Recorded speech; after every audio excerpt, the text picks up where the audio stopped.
Welcome to Voices from the Field, a webinar series hosted by Local Futures, featuring people with hands-on experience with actions and strategies that can help us localize.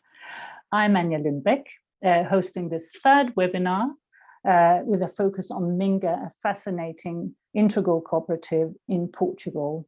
I'd like to welcome our two speakers, Jorge and Alexandre.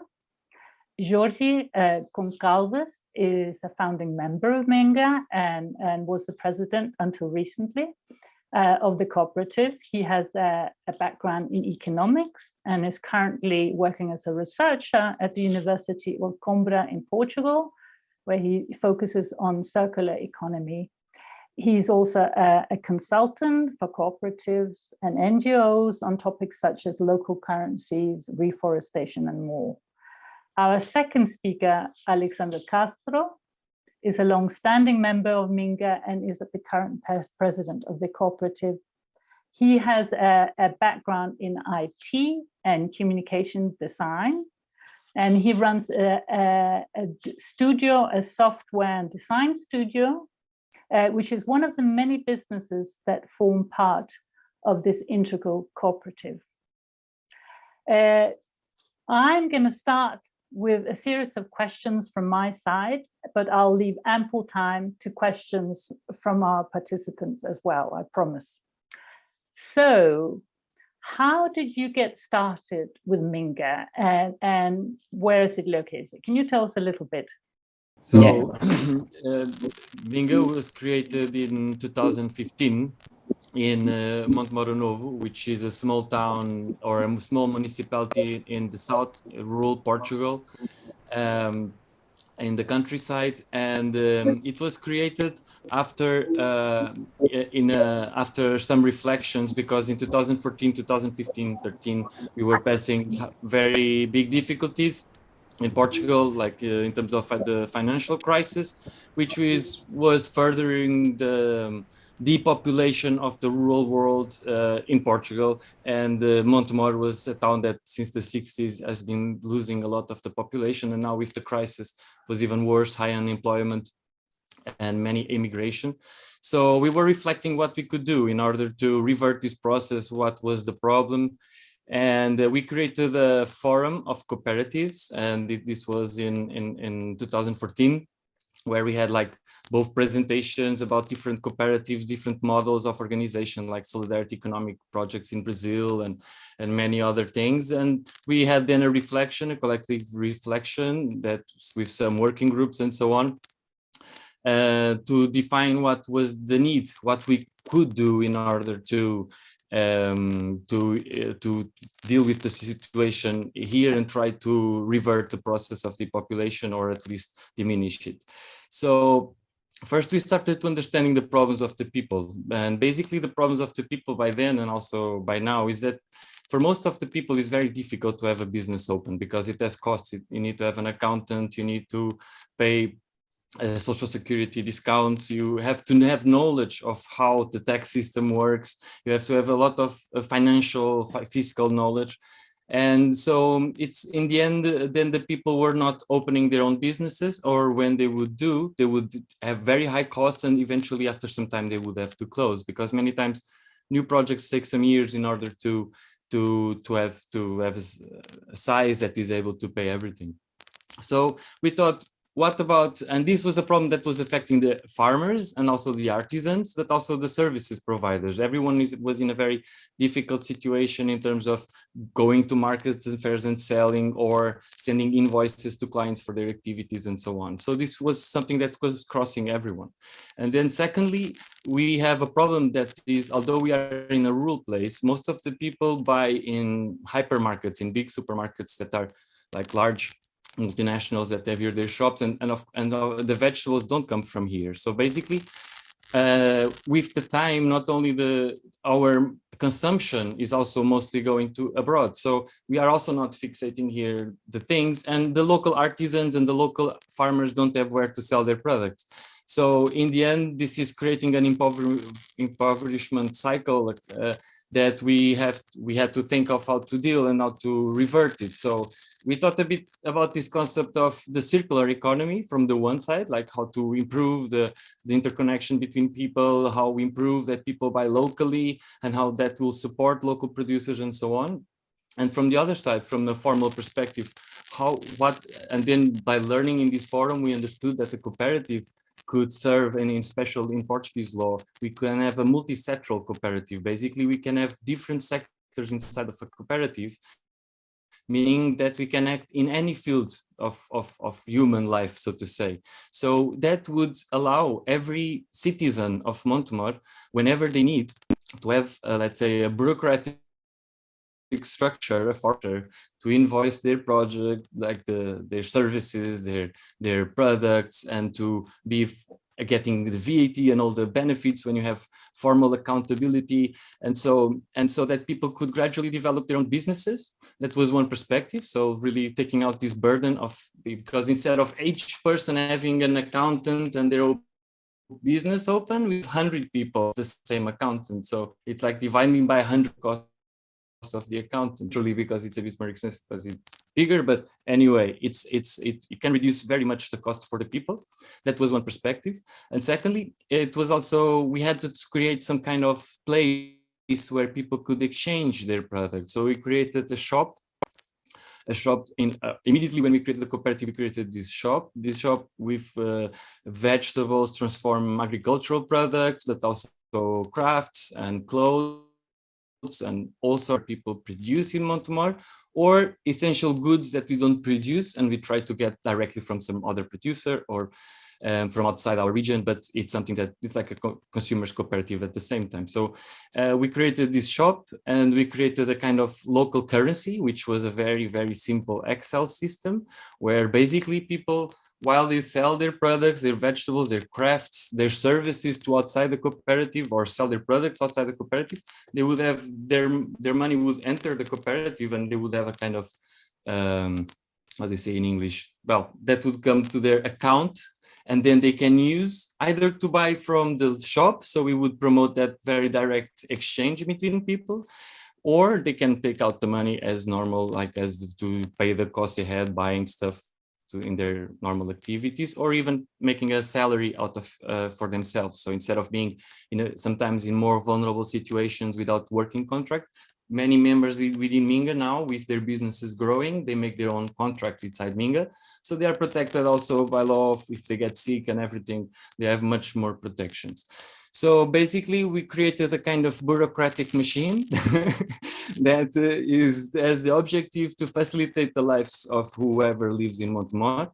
And it has both the production side, so all these things I talked about, like products, agriculture or non-agriculture, and services, but also the housing sector. Because housing, although we are in a rural place that there's a lot of abandoned houses, most of them are very expensive, even the ruins, and the rents are expensive. People cannot really move here because it's difficult first to make income, and secondly, then to pay the high rents if there are houses available.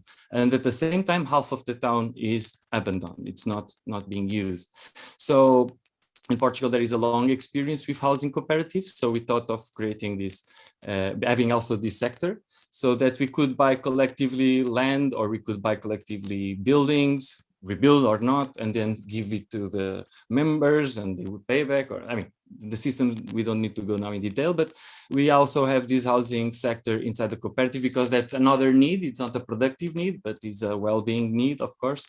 And so we have also this housing cooperative. So in that sense, we took this concept of integral cooperative, saying that it has all the sectors required to life, all kind of services, and that can go also to education and to many other things, to whatever the members need and want to do through the cooperative.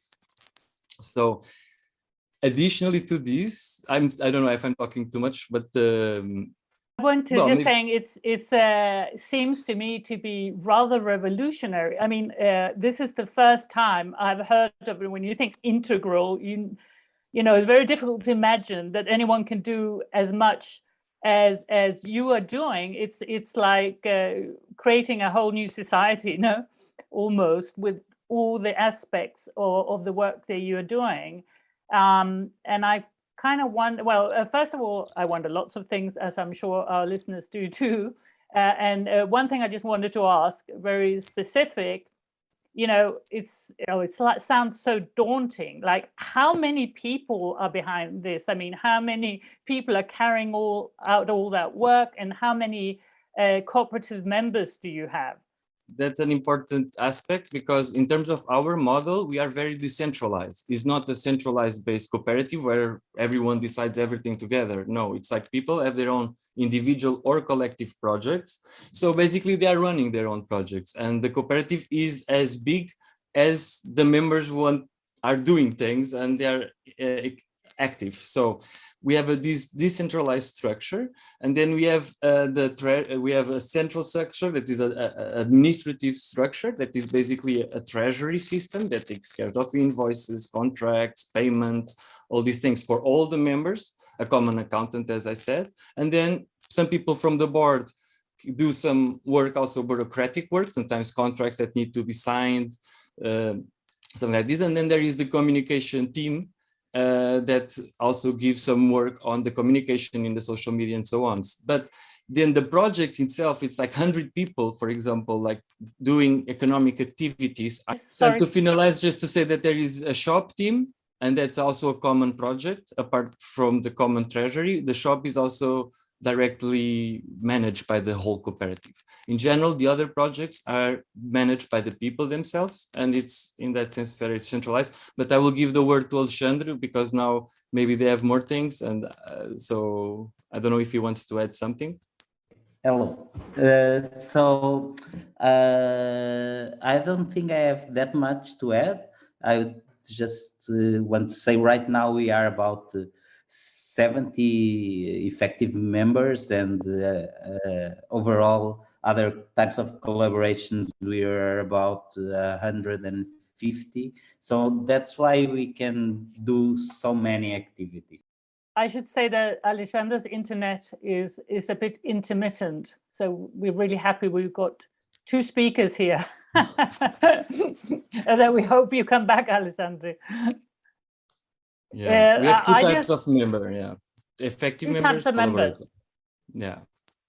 What's the distinction between the two? It's like in the beginning, the cooperative was very, very small. So, and people didn't really trust in cooperatives, and we are also, many of us, new to the town. So when you are an effective member, you have to pay social capital. It's a technical thing, like the shares of the cooperatives, and there is a minimum required.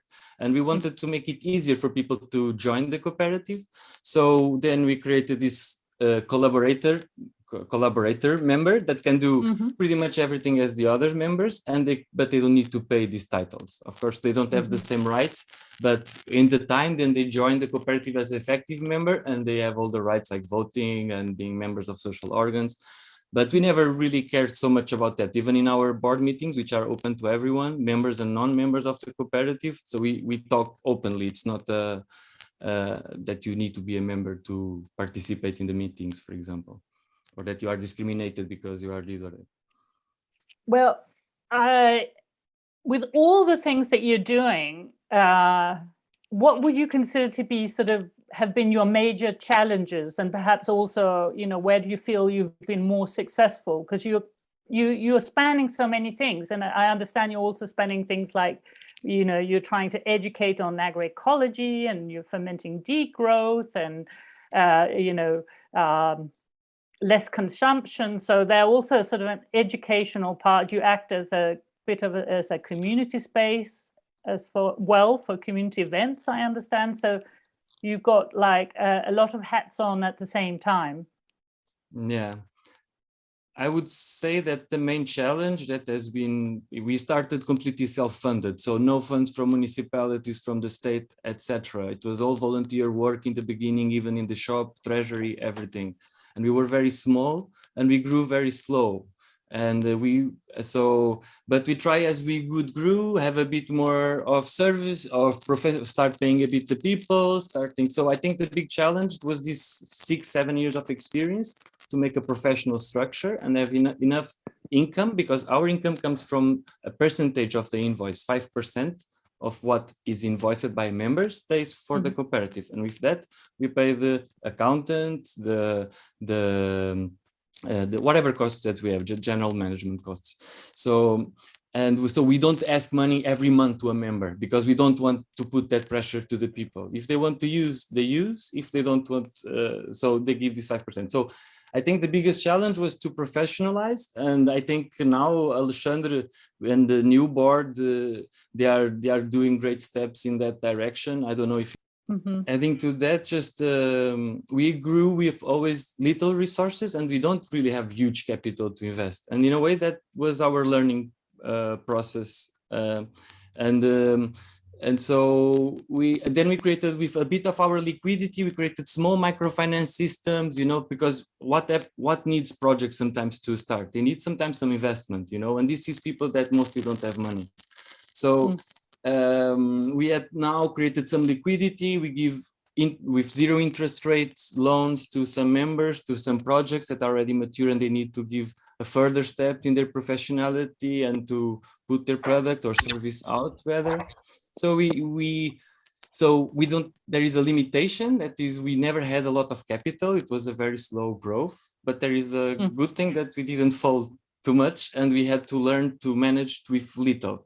And managing with little gives you a lot of teaching, and yeah, even people think, oh, we must have crazy structural costs. No, we have 1,000 euros structural costs per month. So for a huge cooperative, I mean, treasury, accountant, and so on. I mean, I don't know exactly right now, but when I was in the board until December, it was less than 1,000 euros.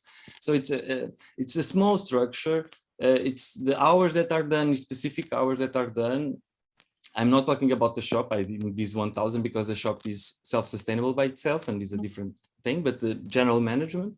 So yeah, it's this. So we could not do construction projects and buy real estate, and we talk with the municipality, and normally housing projects start sometimes with the municipality identifying the need and then buying some land and giving to a cooperative to then give to the people. So so in that sense, we are not managing yet to do housing projects as such, but although we are working in that with another municipality and giving support to the implementation, not going into the details, but just say that this is our limitation. And now we are getting also social investors. For example, we have a wool project because we want to recover the production of wool and the transformation of wool, so that because now we have a weaving workshop, a traditional weaving workshop, and when we want to increase the value of agroforestry so that we can reforest and we have investment for reforestation. So in order to do so, for example, we want to transform better the products. So we have to have, because most of our products right now are exported for very little money. Like the wool is exported for 27 the kilo, and before it was 3 euros per kilo. So now the people don't even sell the wool because they are exported to China, and then we have to import all the wool transformed from there. And this is a big problem for the rural territory. So what we want to do is to create like local transformation structures, and this all requires investments and for equipment, places, and so on. So now we are starting having like social investors, because now we also have some years, so people trust a bit more, and trying to make these kind of projects gradually, small things. Like now it was a small 4,000 euros thing of transforming wool from a local farmer somewhere else, but gradually going to bigger things. But so in a way, it's a bottleneck that we never have so much money, and we are still growing, and now we make profit every month. So now it's a different situation, but so it's still this limitation, I see. You're also doing quite a lot of work, as I understand it, with sort of encouraging the educational part of kind of trying to change people's minds and habits and practices. How do you do that? The education and agroecology and fermenting degrowth, is that, do you have like an educational program that you run as part of your work? Or is it inherent in all that you do? We don't try to force people to think in a common way, but we open in a way just by existing questions. So what is about cooperating? What is about having a shop of local products? What is about having a shop that only has seasonal vegetables and not vegetables that out of season. Why did we decide this if we lose clients like this? But so it's not a direct, I feel like, and then we have talks. Before COVID, it was easier, but now we are restarting it. But we had like talks that each person has a topic, or someone is coming from outside with an idea or something. And then we organize talks where we reflect about topics. That was also one way of doing things. But I think it's rather an individual, each one thinking for himself which life he wants to have and how they want to relate with each other, and by establishing good examples and a different imagination, because we have an imagination of competition, of going to big places, of having a certain consumption of certain products, and by opening another imaginary, sometimes people can open up and say, oh, it could be another way, and then each one to find his own way.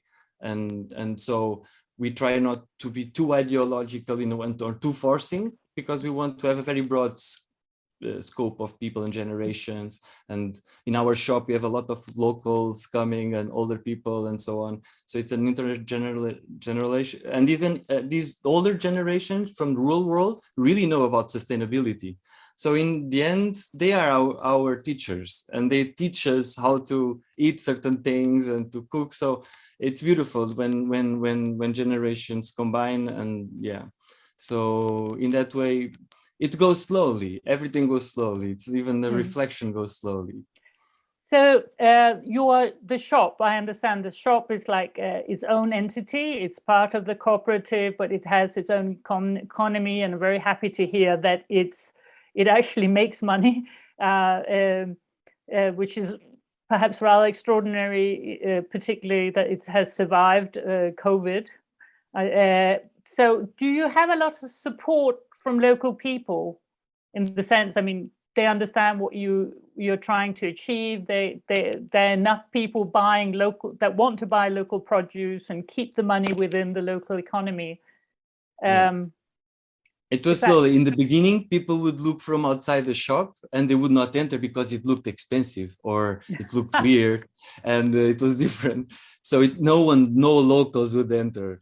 And the neighbors, no, they would just, but then the farmers were their friends because they were neighbors also, like they were nearby farmers that they know for a long time. Then slowly they started coming. It was definitely a slow process, but yeah, it happened that that bridge was established. And there is also in this weaving, for example, is a 70-year-old person, and there is a lot of older people going there, like other and then we put products to sell in our shop from older people, like 70, 80 years old, like craft women that brought their things there, and like, so it was always a bit to try, but it was very slow.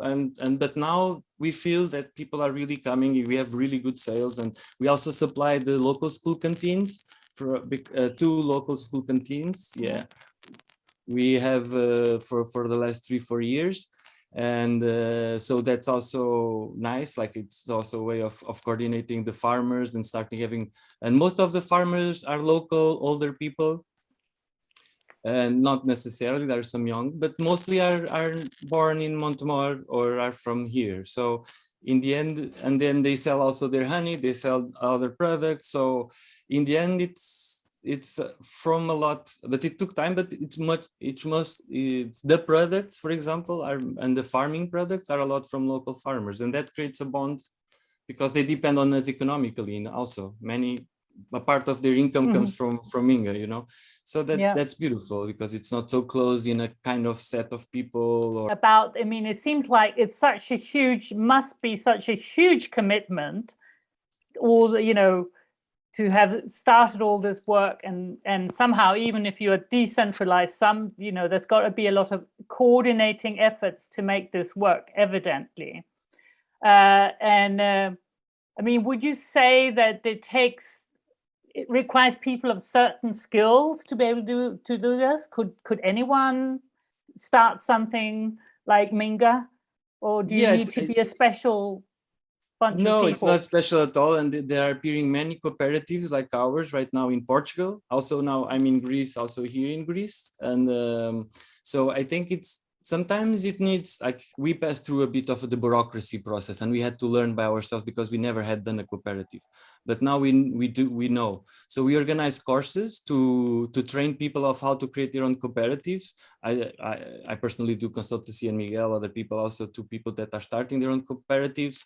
And we give them all the materials in our website. We have a lot of materials, and we try to help them. Right now, there are some cooperatives that already have opened, inspired a bit by Minga, and after our courses and so on. And every day, like yesterday, I had 2 meetings with two new cooperatives, 2 days ago again. So it's anyone can do. It's very simple, but you need to know how to make it simple and what are the basic procedures. So we try always to make it simple, and we are always open to share what we know and what we do, our tools, our Excels, our regulations. It's open, so it's not so complex. And yeah. Would you be willing to share that with people outside Portugal as well? There might be people here wanting to start a cooperative along those lines. For sure, like as I said, I'm in Greece, and here a group started their own cooperative.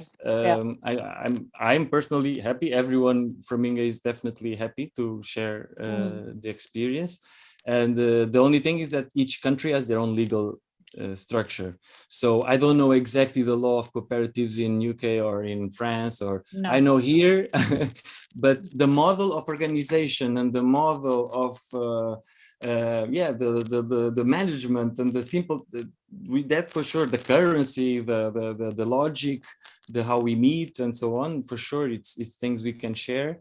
And how we organize the shop, what are the rules of the shop, and how you make a shop profitable, which is not easy, especially in a small place. So we are happy to share, for sure.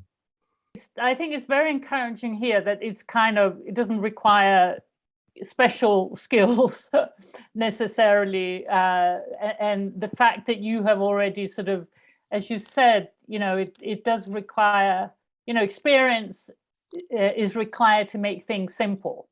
And the fact that you've already done that, you've digested it, you can explain to others, that's a huge help for anyone that wants it. And that you also have tools that you're willing to share. For me, that's also invaluable. No, could you just say a little bit about your local currency, because your local currency is quite particular as well?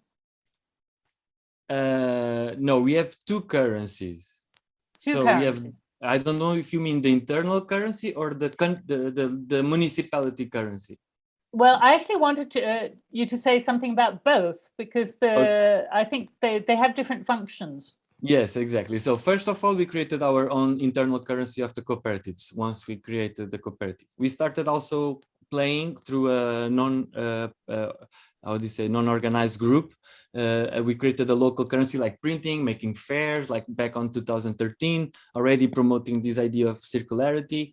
And then after some years, and they work well, and the reflection went on, and also because we thought as Minga that would be nice to have also a currency for the town, not only for Minga, and also this group that started this also thought the same. So we together organized a workshop, a participatory kind of workshop, to design a currency for Montemor. And so the internal currency is very simple. You can put, for example, to sell vegetables, and it's a given price, and then it enters in your own currency, and then you can go there and buy stuff. Or you can take out the money, as I said, but you can go there and buy like eggs, whatever it is in the shop, or services from other people. That's our internal currency.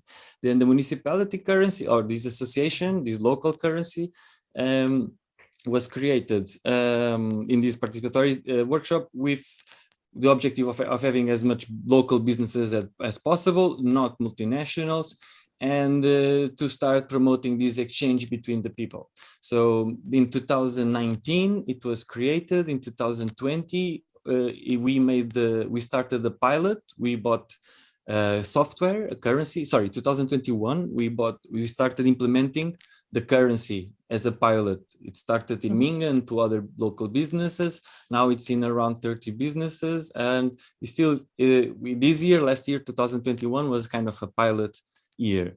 It worked, but but the idea, the concept of the monetary concept was to, when you exchange euros to that currency, you get the price of 2%. When you exchange back, you have a loss of 3%. So in a way, we wanted to create a mechanism that would make the local products more attractive. It's like the euro is in a way a trap for rural territories because it's a very strong currency, doesn't follow exactly the patterns that Portugal and rural Portugal need. So anyway, to make the local products more attractive, you can play with money through money. And so instead of doing this, because this was a bit more complex, we thought of making something more simple. Each business should have at least one product, or could be all products, but at least one with a discount. So, and the discount can be whatever they want. So by doing this, you create this attraction. Oh, I want to exchange my euros to that currency because then I can go there and there and there. And it's, I have this discount, so I save money because all the hypermarkets and the multinationals have all these discount cards. So people are very used to this concept of discount card.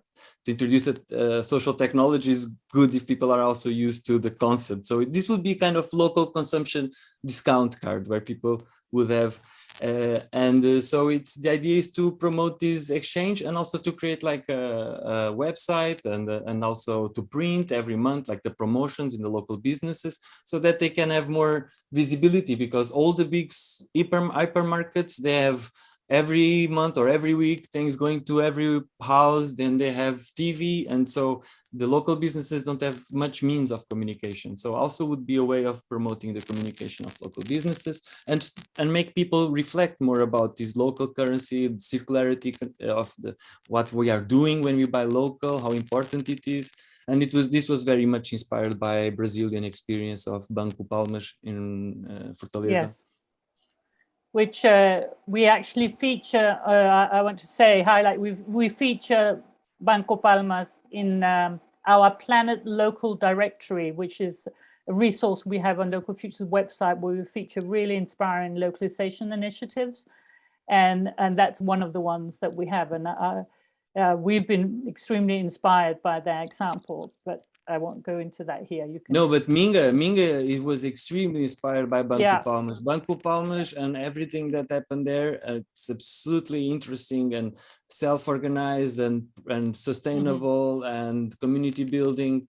And we learned a lot from that. We replicate a lot the microfinance model they have, the buying law. We basically, it's Banco Palmas in the Portuguese way with our laws. Well, that's what sharing, experiences is all about. They can really multiply. So this is great, and of course we hope that all that you're sharing today will help multiply other initiatives or inspire other initiatives, other places. Alexandre, you are back. Can we hear you? We can hear you. Try. Say lots of things. Everything before you get cut off. How is it taking over? What are your plans for the future? Well, we are still just settling in, but as you were asking just a while back, in my new position, it's not really me, it's the whole team that is taking this position. And we are also not really new. In a way, we are new in the management position, but I've been in Minga's in the second year of existence. Andre has been since the beginning. The vice president is since 2018 as a biocosmetic business. So we are all people that are very involved in Minga in one way or another. But right now we are trying to figure out how to deal with everything. And while it, in a way, it might be a bit overwhelming, I think it's also very interesting because there's not one of us that can deal with all the things that appear, the issues, we really have to communicate a lot between us. And that, I think, is creating really strong bonds between the team. Yeah, I was wrong in saying new, because of course you're not new. You're new wearing the hat you're wearing right now as the president, but so sort of going forward, what are the aspirations of Minga? Do you have you got new plans, or is something particularly you want to focus on? With your background in communication, I imagine that's also a very important part of Minga, is communicating to the outside what you're doing, why it's important, to help strengthen the local economy, and you act as an umbrella for all these small businesses. I wonder if you could also say something a bit about the diversity of businesses. When we last talked, I was very impressed by the diversity of businesses. Yes, and that is actually something we are trying to deal with right now, because in terms of communicating, we communicate very well with the shop and all that it does, but sometimes it's a bit too much of shop and not enough of the other things, because it's easy. The shop is there, it's the window to the cooperative. But yes, we have a lot of things, from an architecture studio to someone that can install solar panels, to me that does complex web platforms, to the biocosmetics. So there's really a very wide range. And one of the things that we are focusing now is to give this image that the cooperative is all these things and can provide all these kinds of services. Yeah. And I also wondered, in some places, there are sort of local business alliances. I guess in a way that, with Minga, you have that sort of local business alliance, but I wonder if are you part of something bigger, like business alliance of independent shops and businesses that are putting up a common front against the bigger corporations and the hyper or supermarket chains and all that? Are there anything like that going on? I think it works in just the way that Minga exists and how we try to source locally. It means that we will work with the local business. I don't see it kind of as a war against bigger corporations. It just, as long as we work like this and it works well, it will keep expanding in this local logic. What about the sort of municipal government and authorities? Are they supportive of Minga? Are they offering any sort of help or facilities? Well, this you'd have to ask George. We are trying to start a communication channel with them, but I still don't know. There were elections and the local party changed, maybe because they were not doing much and they were here for 50 years. And it was difficult. I mean, it was not a very functional municipality. Now in the new group, it's another party, at least is a new thing. They have to prove they do things. And I think they will be at least a bit more collaborative. They came to talk with us some years ago also, even before the election. So I think let's see if there is openness. Okay. One thing is certain, we will build a neighborhood in cooperation with the municipality. I don't know if it will take 10 years, 20, maybe they still don't know they will collaborate with us on this project, but it will happen at some point. Yeah, it can be very, very difficult.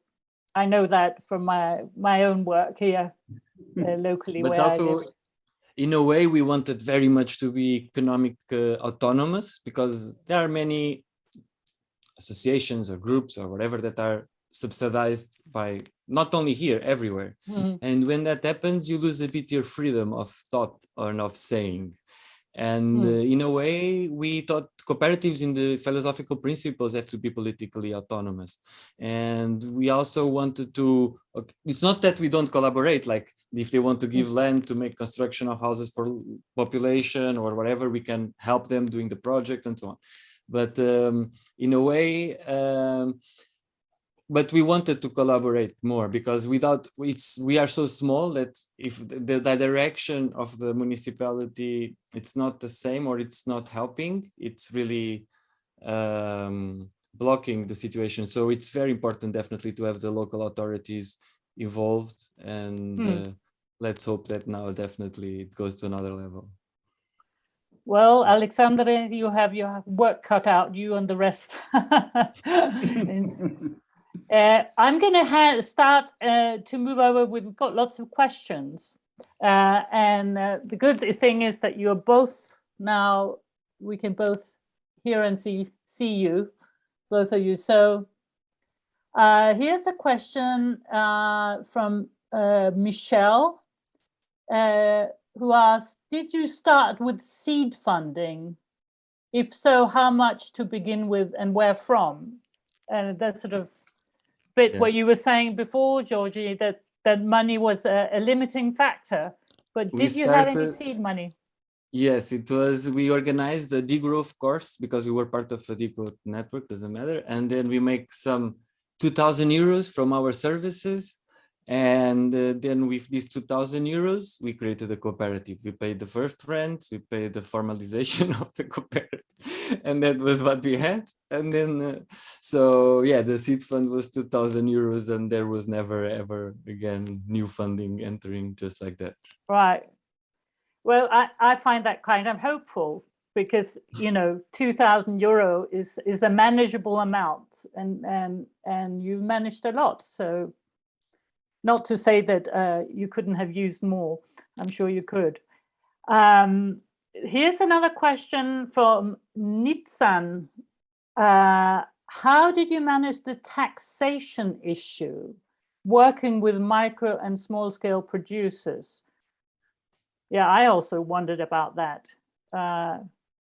Yeah. How do you manage that?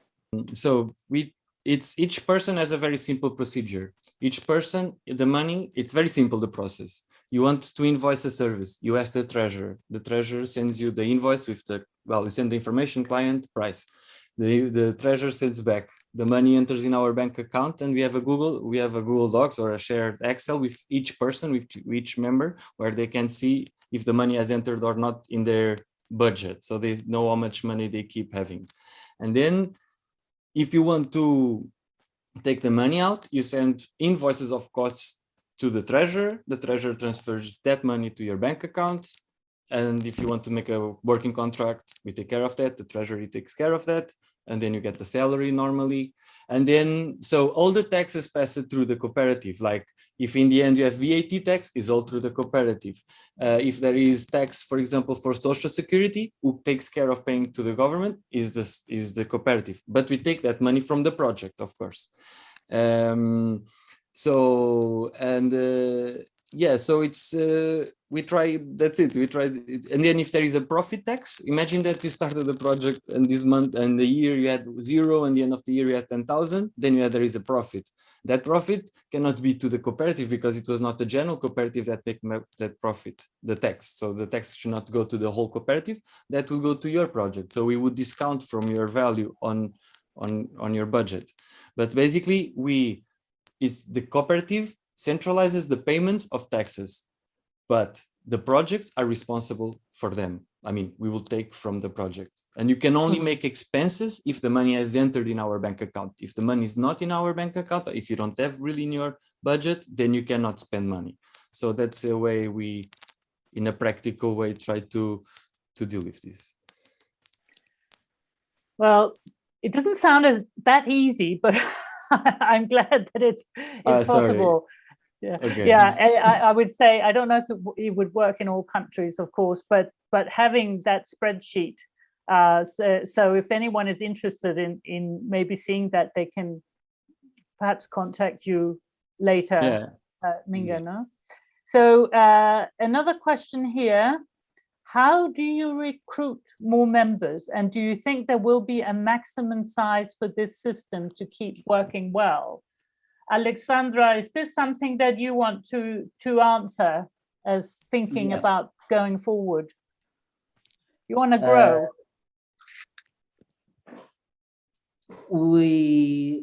We don't necessarily want to grow, but it's also not a problem if we keep being local and we keep serving more people in the community. That's what I'd say. Right now, people mostly find us by word of mouth and by social networks. But I think that's it. We don't have a plan. We don't need to grow. But if people locally find it useful, then we will grow. So your door is open, but you're not being proactive in going to find members. Yes. Okay, here's another question. Are you linking in with other projects in Portugal? And how does that, if you do, how does it work in practice? How do you collaborate? Well, I don't know very well. We were helping some people that were trying to start a cooperative, and we are helping them with some of the budgeting issues and accounting and all those bureaucracies, and we also regularly meet groups that contact us and want to know more about the cooperative. How do we work? So this I've been in here for 1.5 months, and we have been contacted like 7 times already. So it's constantly happening. Well, I think that indicates that you're doing things right, because people are coming to Minga to get support, to get help to start, no? Did you want to add anything, Jorge? Yes, it's indeed we like the members collaborate with other groups or institutions, and the partnership, so it's again decentralized, so the partnerships exist more. But we also have a partnership with a local cooperative that was created that for a village, for the project to try to repopulate that village. And we are member of that cooperative. So it's also a way of participating in another cooperative. Yeah, with this local currency, we are also strict in a very close partnership. And this is what is happening is like cooperatives from all over, groups of people from all over the country looking for creating this. Alexandre doesn't know, I want to tell him maybe we should do really a integral cooperatives forum or something this year, because it's already many projects all over the country. And it would be good to exchange knowledge. I was asked yesterday for that. Okay, then we talk about it. So yeah, there are really many, I mean, many cooperatives being created or in the process of being created. So it would be good. Now we have really the basic net, we have enough like projects similar in a way that we can then really create the kind of network. I mean, each project is different, but yeah. Are you thinking about like a national forum for integral cooperatives? Yeah, a meeting like a weekend somewhere, and then talk about some topics like how can we buy more from each other if we need regional goods from other regions, or how can we collaborate in investments, how can we make better transformation sectors, like, and so that we empower the local projects in what they can scale up by integrating with a larger network. Yeah. It makes a lot of sense. Here where I am in Mexico, there is a network of cooperatives, and very much like you were saying about your members interchanging services and products, or with your local currency, and thereby supporting each other. Here on a national level in Mexico, you have that many cooperatives buy produce or services from others, even outside their region. So essentially going towards supporting something, socially just and responsible. business entities and often also ecologically responsible. No? I'll go on to the next questions from Philip. Are all your products sold through the shop? No, the member can sell in the shop or can find other shops to sell or can go by himself to any fair. So the person itself can have as many channels they want, but we have the shop, that's for sure a collaborative tool, but then the others you can find your wherever you want because yeah. Mm. And we are also going to the online shop as well. It's starting, but yeah, but it's more again decentralized. Like with the cosmetics project is very important project for us because it has a, sorry to share a bit about the cosmetic, but it will give a bit an idea that is it. So we wanted, so people needed to find jobs and cosmetics were not being produced locally, biocosmetics. So then these two people started thinking we could do them because they know what to do. They start producing, they went to fairs to sell in fairs, shops wanted to buy, but the cosmetics were not legal. The Minga gave them a loan, a microfinance to legalize the laboratory and to certify the products and so on. Now they sell to pharmacies, shops all over the country, outside, hotels, everything. Then what we want to think is also the value chain. So the local value chain. So it's not cosmetics with coconut oil because we don't have coconut here. It's the recipes were taught to be done with bushes or with whatever agroforestry products that we can transform, essential oils that we can do with local agroforestry products. So we want to think the whole value chain starting from the end, like, okay, helping the cosmetics. Sometimes they have to import the products because right now we don't have local products in this, but some are already local, and gradually we'll have more and more local products as we have more the transformation sector. So then just to say, this cosmetics company then or project then just sells wherever to many really different clients and some to Minga shop, but that's a little part. Right. Here's another question which is I think is very interesting because if you were to start all over again, what would be a few things that you might consider to do differently? Definitely not open a shop because in the beginning, because it was 1 month after we opened. We were so few and we had no money and and it was very hard and no experience of having a shop. Now I have some and we have experience of having a shop. But then it was very hard to learn everything of how to have a shop, how the diversity of products, having variety enough. So if you start with very big fixed costs that require a lot of labor, that take you time to build up the sustainability, it makes difficult. So we had to get money from the services sector to compensate the losses of the shop for some years.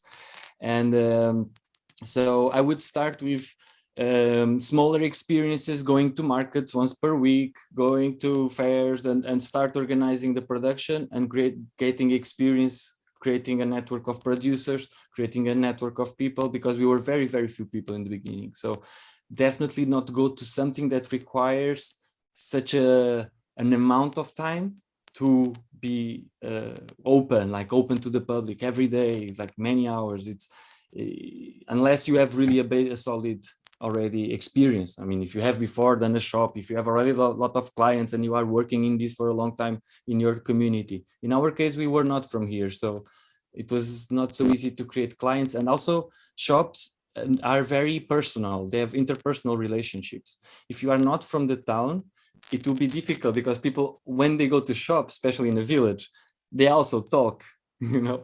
And then of course we had a lot of local people doing the shop, and that was very important for people to enter. But well, just to say, not to go to things that require so much effort until you get enough experience and network and group to proceed, because that was very energy consuming, emotional consuming, but eventually we managed.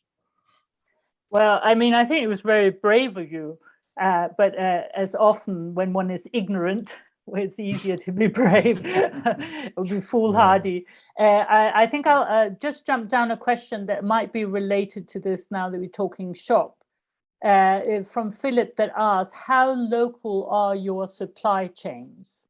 Yeah, it's an important question. So first of all, we start from a point that there were very, very few farmers left.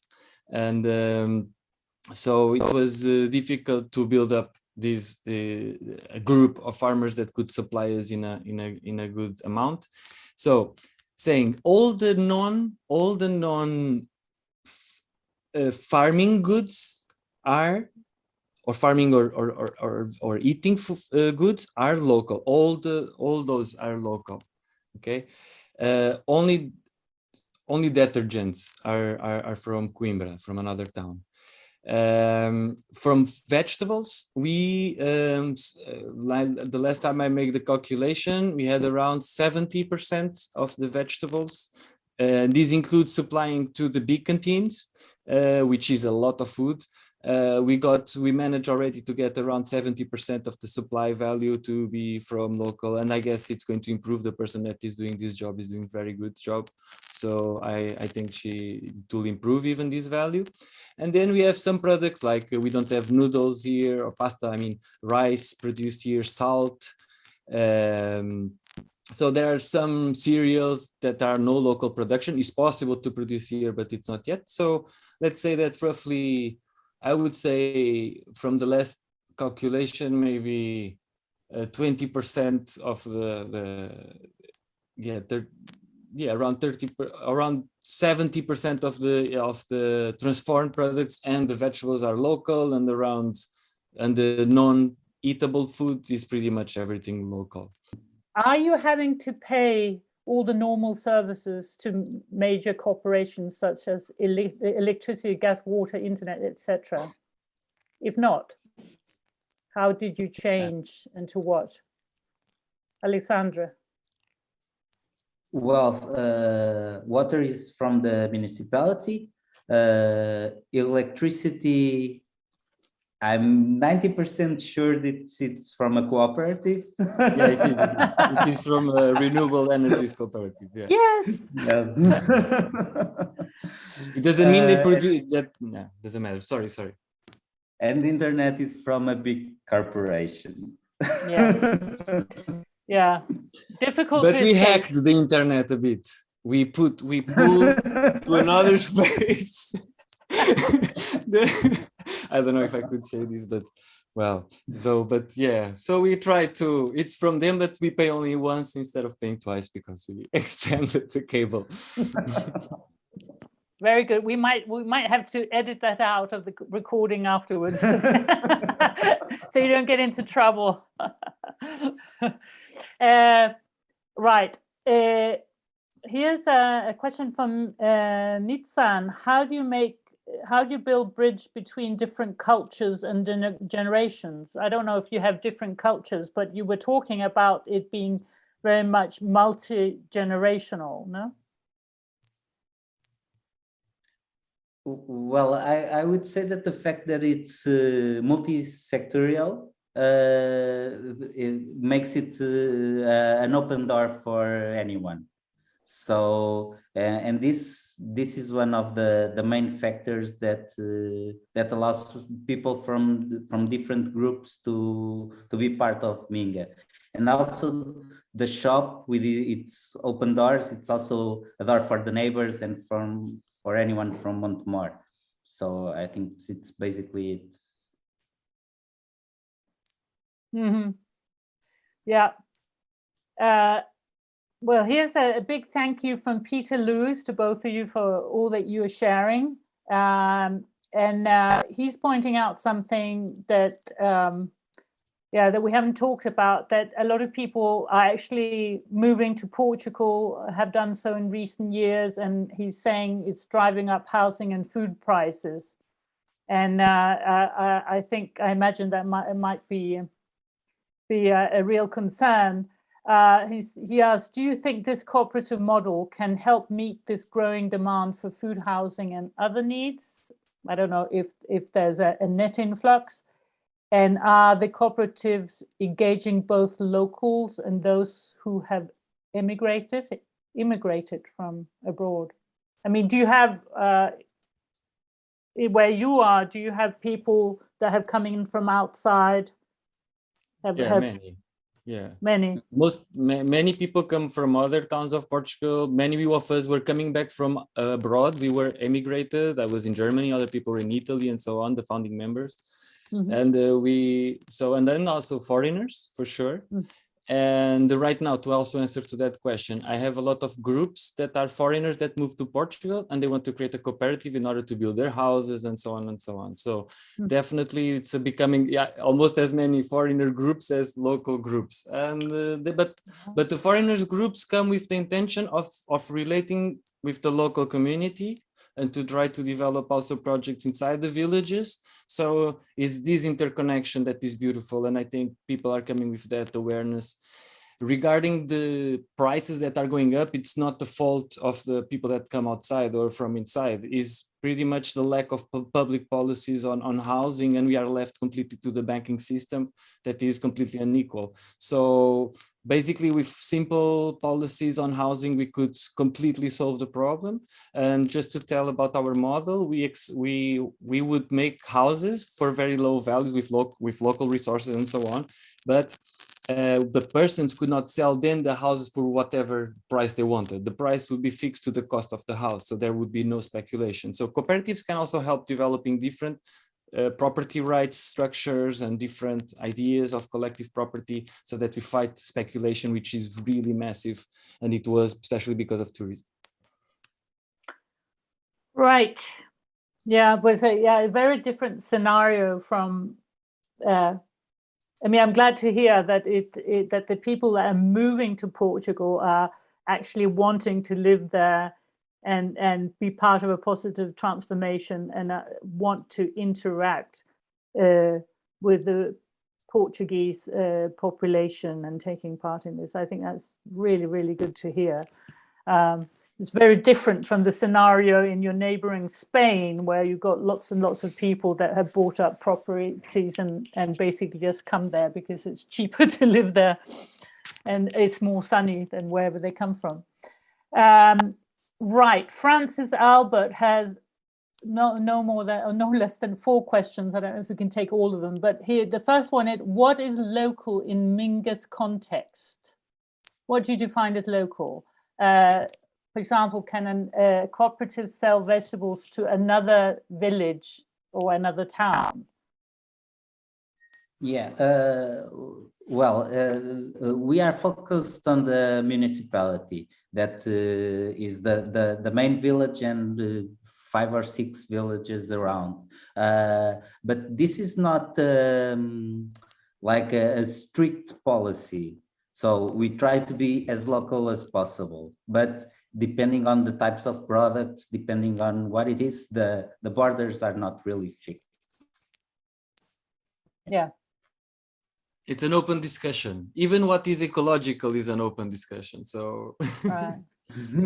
Yeah, because often one has like quite commonly you say vegetable local might be say 50 kilometers, but if we talk grains, it might be 150. If you talk oils, it might be bigger, and if we talk clothing, it might be, you know, that radius might expand. So your principle is as close as possible. Yes. Right. And Francis is also asking, well, he's actually asking where can I find the list of cooperatives under Minga? But Minga is one cooperative, but that have lots of members, small business, not like you, a network of cooperatives. But he does ask if you can, is it possible to volunteer? Do you take volunteers? There's a lot of work to do always, so we can always, if someone wants to be a part in any way, we can always find things for them to do. Oh, that's interesting. That's good. Yeah. Well, it's something to think about because, you know, having volunteers can also be a job in itself, no? It's not. And Francis is keen to find out where different cooperatives are located. Is there a place, is there a list of cooperatives somewhere? It's very like if we would see the cooperatives that effectively were built after Minga. I mean, we are talking about Minga kind of cooperatives, okay? Yeah, yeah. We have Rizoma in Lisbon, Cooperativa de Terra in Algarve one, and 2 or 3 more. So it's not so many now. Many are still in the process of being formed, but I believe that after, if we do this encounter forum, whatever, I think then after that can appear something like listing and who wants to be part of some kind of list of cooperatives that follows some sort of idea. Yeah. But there isn't right now. No. Well, it sounds like that forum could be very, very useful for all of you. Yeah. What would you say, what is the minimum number of people committing to the process, and for how long? Well, how long did it take to overcome the first phase? Not certain what it means by the first phase, but maybe what you were talking about before. The minimum of people to create a cooperative is 3. The amount of time that in order to create a cooperative, I would say around 1 month, 1 month and a half, depends on how prepared you are, but it's a not so long process. I would say 2 months, okay, to create a cooperative and yeah. Of course, it's very different from creating it legally to, you know, getting to a momentum where you can do so many things that you have achieved. I mean, you say it's happened slowly. I mean, but I think it's, considering all that you have done, it's been a very quick process. Yeah, maybe when you are inside, you are just, it never goes forward and waiting the months to become sustainable and never happening. Well, I think by most people's account, they would consider that you've achieved lots more than can be expected by anybody. So there's another question here. Does Minga get pushback from other sectors of society? You talk about the municipality, for example, or corporate interests who feel you are a competition. Are there anyone that is sort of, no? Directly, not really, because it's what I was saying a while back. It's we are not at war with anyone. We are just creating a different solution that we hope works for people around us. So that's it. And I think, well, we are also not that big to be that much of a concern for big corporations or something like that. Well, I mean, there haven't been other like local businesses, because But the for person example, who asked this question is clarifying. Have there been other businesses that have had a negative attitude to you? We always try to, we always buy the products from the local other businesses, and we buy a lot from local businesses. So in the end, there is not really, we are not competing so much with anyone, and if we can sell, we sell from the local. So with time, they start seeing, okay, they are not competing with us; they are not their project. And for example, when we talk with a member, we don't care if he has his own company or if he invoices everything for the cooperative or only partially. He uses the cooperative as much as he wants. So, for example, if we are dealing with a member, we try to give him various options, even if having his own business to compare to be in Minga, because sometimes it's better to be an independent worker than to be in a contract, for example. So we try not to force people to be 100% with Minga or to do everything or to, you know, so then it relaxes a bit that potential conflicts and I think with time people start to understand, okay, we can sell their product, so they're helping us. I mean, as long as I have this phrase, as long as you put money in the people's pockets, everyone is happy with you. So we try to, in a way, I think people have that in consideration. Yeah. Okay, so oh goodness, there's a question here about what do you think? I mean, we can learn from the past to build more resilient local economies. Is there a lesson that you, for example, you were saying that the older people are your teachers in a way? I think when we came to Montemor, not being from here, the first thing we wanted to do is to learn what are the local knowledges, who are the local farmers, who is here, which culture, what do they sing, where do they eat, what do they eat, and so on. And how did they build houses, what were the local materials, so, and what are the local problems. And so I think we should not come with a predefined idea of what we are going to do. We should enter in a place and interact with those that are there, learn from there. That's definitely, because there is so much knowledge that is going to be lost if we don't do that. And they have completely knowledge of how to use local resources. And so that's one, I think, definitely think, like, to build with the people that are in the territory, don't have prejudice about who is there, like try to learn how beautiful can be the livings and so on. So I think that would be a lesson. I don't know. I could imagine that from what you're saying, that it must have had quite a positive effect on the older generations, having you coming in. I mean, by you, I'm meaning you as a group coming in, or I'm sure some people were from there, but with this attitude of learning from people that had lived, you know, traditionally like a place-based living, so have all this knowledge. So it's yeah, I could imagine it might even have been raising their self-esteem. Yeah, definitely feel important, because they are important and they have knowledge. And like, I arrive in Montemor, I like wine. I don't know how to make wine, so I have to learn with someone that knows how to make wine, you know, and how he picks and how he makes. And so definitely it's a huge knowledge, and it's beautiful. It's I think we should really value and grow from there, like yeah. Here's another question. I think you already answered it, but do the farmers who sell goods via the cooperative pay a commission on the sale, and do they pay a membership fee? I think you might not have heard what you said at the beginning. I think it's worth repeating. Okay, there is no entrance fee if the person just wants to sell there in the shop, and there is no cost, no monthly cost, anything. And then if you just want to invoice your products or services, it's 5%. But if you want to sell in the shop, it's 20% the margin, because we have to pay a rent, we have to pay the workers and everything.